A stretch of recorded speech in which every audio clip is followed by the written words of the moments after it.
আসসালামু আলাইকুম viewers, welcome back to my channel. আজকে আপনাদের জন্য নিয়ে এসেছি একটি নতুন রেসিপি। কিভাবে মিষ্টি কুমড়ার পাকোড়া বানানো যায় তাই আজকে আমি আপনাদের দেখাবো। এই পাকোড়াটি আপনারা ইফতারে অবশ্যই রাখতে পারেন। তাই আমি আজকে দেখাবো কিভাবে মিষ্টি কুমড়ার পাকোড়া তৈরি করবেন।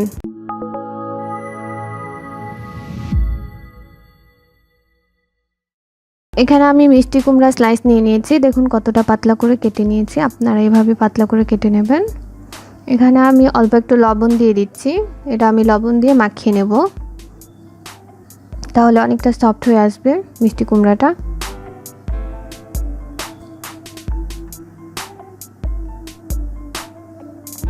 আমার মিষ্টি কুমড়াগুলো মাখানো হয়ে গেছে। এবার আমি ব্যাটারে চলে যাচ্ছি। এখানে 1 কাপ পরিমাণ বেসন নিয়েছি, তার মধ্যে আদা রসুনের পেস্ট দিলাম হাফ চা চামচ, হলুদের গুঁড়া হাফ চা চামচ, আর মরিচের গুঁড়া নিচ্ছি হাফ চা চামচ, আর লবণ দিচ্ছি স্বাদ মতো, আর দিচ্ছি অল্প বেকিং পাউডার। এটা এখন হালকাভাবে শুকনো উপকরণগুলো একসাথে মিশিয়ে নেব। এখানে মরিচের গুঁড়াটা বেশি দিলে ভালো হয়, কারণ মিষ্টি কুমড়াটা মিষ্টি হয়।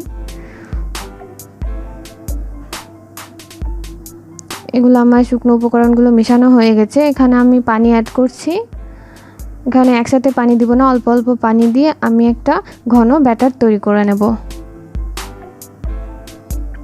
একসাথে পানি দিলে ব্যাটারটা ভালোভাবে হলো কি না পাতলা হলো সেটা বোঝা যায় না।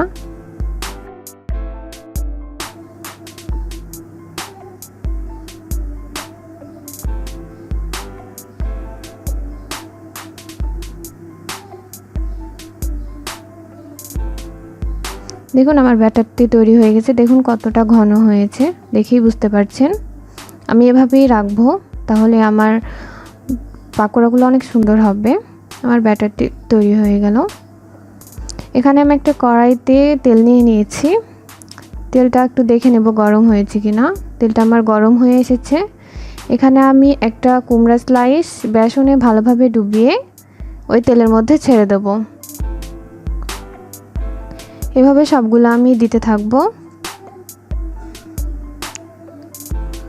আমি ডুবো তেলে পাকোড়াগুলো ভাজবো, তাহলে অনেকটা সুন্দর হবে। আর এখানে আমি মিডিয়াম আঁচে ভাজতে থাকবো, তাহলে ভিতরে কুমড়োগুলো সিদ্ধ হয়ে যাবে। আমি এগুলো উল্টিয়ে দিচ্ছি। এক পাশ হয়ে এসেছে, উল্টিয়ে দিচ্ছি।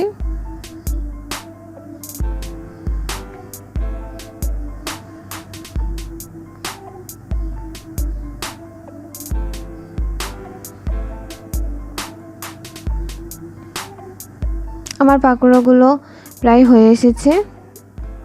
আমি এগুলো একে একে দিতে থাকবো, ভাজতে থাকবো আর উঠাতে থাকবো। এখানে একটা ছাঁকনির মাধ্যমে পাকোড়াগুলো উঠিয়ে নিচ্ছি।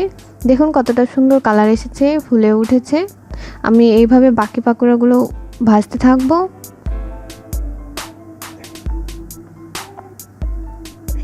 আমার রেসিপিটি তৈরি হয়ে গেল। আমার রেসিপিটি যদি আপনাদের পছন্দ হয় তবে আমার চ্যানেলটিকে সাবস্ক্রাইব করুন, লাইক, কমেন্ট এবং শেয়ার করতে ভুলবেন না। ধন্যবাদ।